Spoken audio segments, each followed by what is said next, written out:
ഇന്ന് 2020 world cup ഫൈനലാണ്. India New Zealand.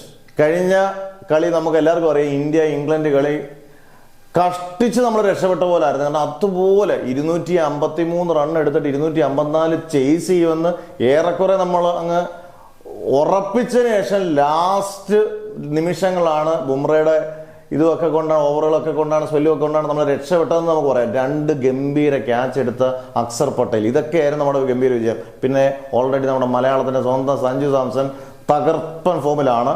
എന്തായാലും ഇന്ന് നടക്കുന്ന ഫൈനലിൽ ആരൊക്കെ ടീമിലുണ്ടാകണം, വിജയ ടീമിനെ അതേപോലെ നിലനിർത്താനായിരിക്കും തോന്നുന്നത്. പക്ഷെ എനിക്ക് തോന്നുന്നു വരുൺ ചക്രവർത്തിയെക്കാട്ടിൽ കുറച്ചുകൂടെ നല്ലത്, നിങ്ങളുടെ അഭിപ്രായങ്ങളും പറയുക, വരുൺ ചക്രവർത്തിയെക്കാട്ടി കുറച്ചുകൂടെ നല്ലത് എനിക്ക് തോന്നുന്നു കുൽദീപ് യാദവ് ആയിരിക്കാം.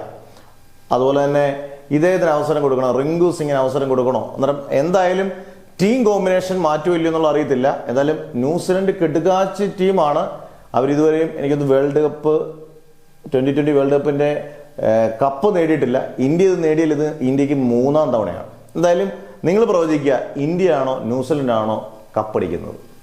എന്തായാലും നന്നായിട്ട് കളിക്കുന്ന ടീം തകർപ്പനായിട്ട് കപ്പടിക്കുന്നതായിരിക്കും നല്ലത്. എന്തായാലും ഇന്ത്യ ജയിക്കട്ടെ എന്ന് നമുക്ക് ആശംസിക്കാം.